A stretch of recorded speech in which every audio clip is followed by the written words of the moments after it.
Well, church, thank you so much for joining us in our daily devotional. We've been talking about as Jesus taught to pray, and we've been praying at 2 Chronicles 7:14, that if we, God's people, his chosen people, called by his name, we would humble ourselves, that we would pray and seek his face. We would turn from our wicked ways, that he would forgive our sins and heal our land. And so we've been seeking him, praying. And Jesus says, this is how you should pray. So let's look at that. And as we read the scriptures this morning, we reflect on them, we respond, we rest in God's presence, and then we return to his word time and time again throughout the day, praying without ceasing, as Paul says. So let's read, as Jesus says, this is how you ought to pray. Our Father in heaven, hallowed be your name. Your kingdom come, your will be done on earth as it is in heaven.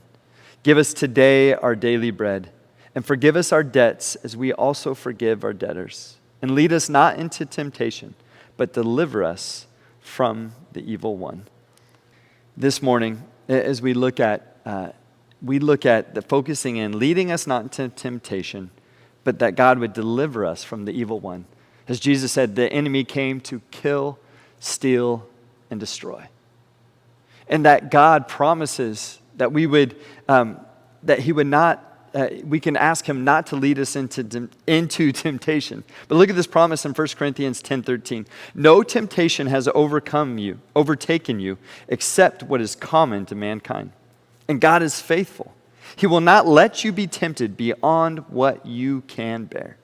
But when you are tempted, he will also provide a way out so that you can endure it. James writes this. He says this, when tempted, no one should say, God is tempting me. For God cannot be tempted by evil, nor does he tempt anyone. But each person is tempted when they are dragged away by their own, notice, it's their own evil desire and enticed. Then after desire has conceived, it gives birth to sin. And sin, when it is full grown, gives birth to death. Don't be deceived, my dear brothers and sisters. Every good and perfect gift is from above, coming down from the Father of the heavenly lights, who does not change like shifting shadows. He chose to give us birth through the word of truth, that we might be a kind of first fruits of all he created. And Jesus says in Matthew 26:41, watch and pray, so that you will not fall into temptation. The spirit is willing, but the flesh is weak. You see, our flesh wants to give up, but the spirit is willing. The spirit longs for it, because that's what actually guides us and leads us not into the paths of destruction. And so this morning, would we cry out as we sing the song, Lord, I need you. Would you make that your prayer? God, I need you to lead me out, to guide me. And would we hold on to the promises that he'll never give us more? He'll never put us in situations that we can't overcome the temptation. So God, make that your prayer. Would we make that our prayer to God?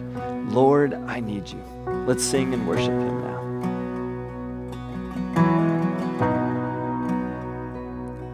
Lord, I come, I confess, bowing here, I find my rest, and without you, I fall apart. You're the one that guides my heart. Lord, I need you.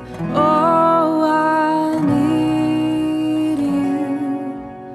Every hour I need you. My one defense, my righteousness. Oh God, how I need you.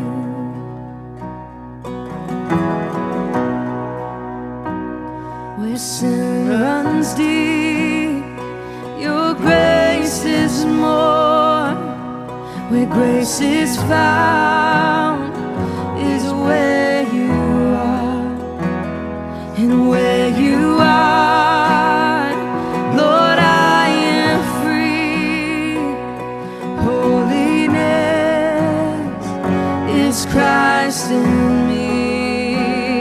and where you are, Lord, I am free.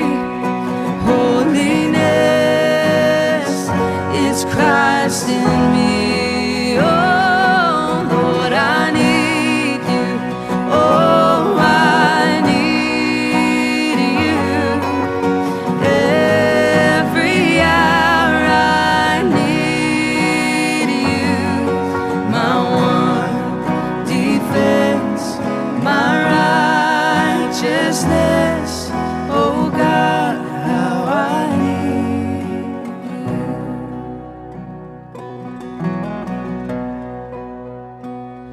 So teach my song to rise to you when temptation comes my way. And when I cannot stand, I'll fall on you. Jesus, you're my hope and stay. So teach my song to rise to you when temptation comes my way. When I cannot stand, I'll fall on you. Jesus, you're my hope and stay. Oh, Lord, I need you. Oh, I need you. Every hour I need you. My one defense, my righteousness. Oh God, how I need you. My one defense, my righteousness. Oh God, how I need you. Sing that again. My one defense, my one defense, my righteousness.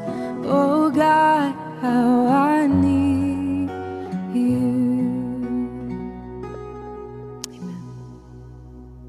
Well, thanks for joining us. May you continue to rest in God's presence as we read his word, reflect upon it, asking some of those questions, maybe any new thoughts about God himself, any example for me to follow, any commands for me to obey, any errors for me to avoid, any sin I need to leave behind, any promises I need to claim this morning. Would we respond, ask God, present our requests to him? Then rest. Don't go anywhere just yet. As the music goes on, just rest in God's presence. Ask him to show these things to you as you reflect. And then would you return to them at the end of the day?